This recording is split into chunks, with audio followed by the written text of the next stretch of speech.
Microsoft is one of the most influential and high-tech companies the world has ever seen. But have you ever wondered what it's like to work there? Microsoft's sprawling headquarters is no vanilla corporate office. Instead, it's more of a miniature city with its own transit system, shopping mall, treehouses, and even a grimy lake for dunking cocky senior executives.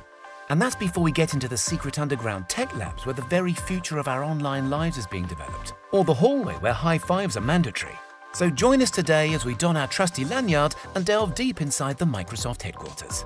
Covering an area of just over 500 acres in the Seattle suburb of Redmond, Washington, Microsoft headquarters is quite rightly known as a campus.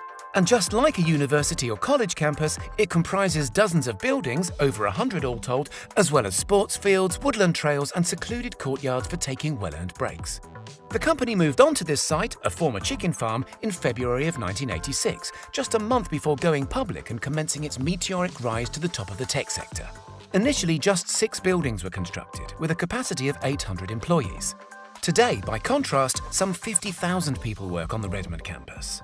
Those first 6 buildings were numbered rather than named, as befits a nerdy software outfit. And that naming convention has continued right up to the present day.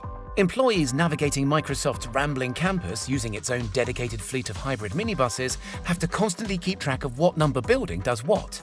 If you're paying them a visit, chances are you'll swing by Building 92 first, as it's home to the Microsoft Visitor Center. Inside, you'll find a company museum telling the rich history of the tech giant. You'll no doubt seize the opportunity to play with up-to-the-minute versions of Microsoft software like the Forza Racing series or recent acquisition Minecraft. There's also a chance to zhuzh up your LinkedIn profile, another Microsoft subsidiary, and try out the freshest gadgets Microsoft reckon will be revolutionizing your workplace in the not-too-distant future. And if you want, there's even a Microsoft apparel store with a whole section dedicated to Bing merchandise. If you visit Building 16, be sure to make your way into the courtyard, where Walk of Fame-style panels have been installed in the flagstones to commemorate the great Microsoft product launches of the past. Building 8 is where a reportedly young, shy executive by the name of Bill Gates met his future wife Melinda. The story goes that both were working overtime as per usual. Nervous Bill summoned all the courage he could muster to go say hi to the pretty girl who was also hacking away late into the night. The rest is quite literally history. A word of caution concerning Building 7. If anyone ever suggests you meet them there, be sure to politely decline, because Building 7 doesn't even exist. Though an integral part of Microsoft's internal folklore and vibrant prank culture, nobody can say for sure why there's no Building 7. Some say city permit restrictions forbade it, others suggest the ground here is unsound. Still others imply it was just overlooked during the heady days of Microsoft's breakneck late 90s expansion. Just as mysterious in its own way, Building 87 is where some of the company's most advanced hush-hush research happens. There's no way of knowing for sure what goes on in there, but teasing references to an Orwellian-sounding Department of Human Data or the hypnotic noise-suppressing anechoic chamber provide plenty of fuel for speculation around whatever Willy Wonka madness they're up to inside.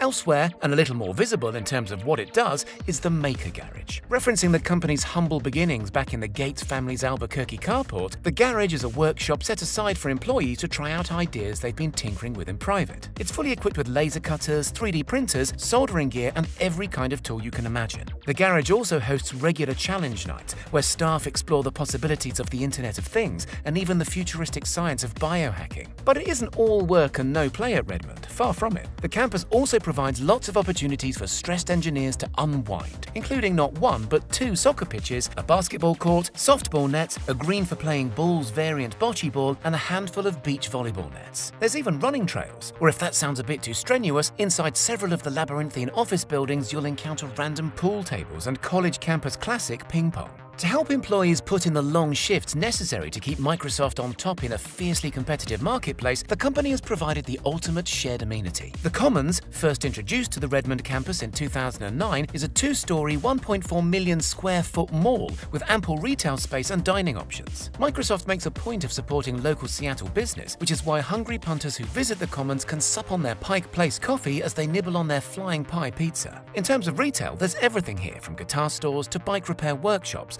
a hair salon, an auto body shop, and several cell phone retailers, although don't expect to find the latest iPhone anywhere around here. Microsoft strive to make the most of Washington State's glorious natural setting. Recently, a cluster of treehouse offices and meeting rooms were constructed on the campus, allowing staff to get up in the canopy for a refreshing lungful of inspiration. And nestled among the original clump of low-rise 80s offices is a famous body of water staff called Lake Bill, after, well, you've guessed it. According to company tradition, managers and even top-level executives like Gates and co-founder Steve Ballmer plunge into the murky pond whenever a new product launch exceeds their expectations or overcomes their initial skepticism.